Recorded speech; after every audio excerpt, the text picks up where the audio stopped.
This is a little gem, and it's probably most used for labels, but in this instance, I'm going to show you how to use it on a sink.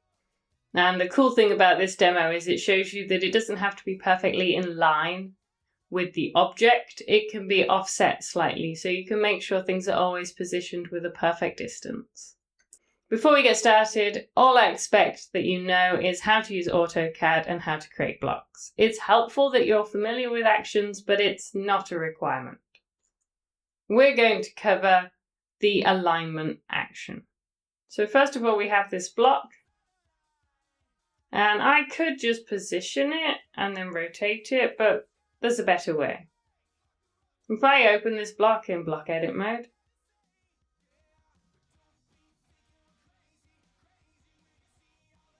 and then I add an alignment parameter. And I'm going to offset it a slight distance from the sink, because nobody has a sink that touches the edge of a counter. Then I save the changes.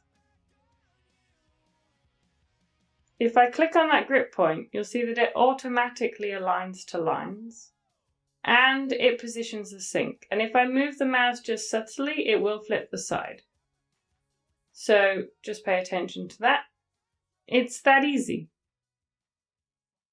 If you like what I do, please like and subscribe.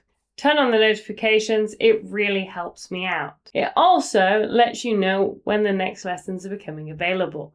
Additional resources are available, including PDFs, DWG files, reference documentation, and exclusive videos.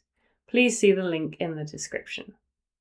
Thank you so much for watching, and I look forward to seeing you in the next video.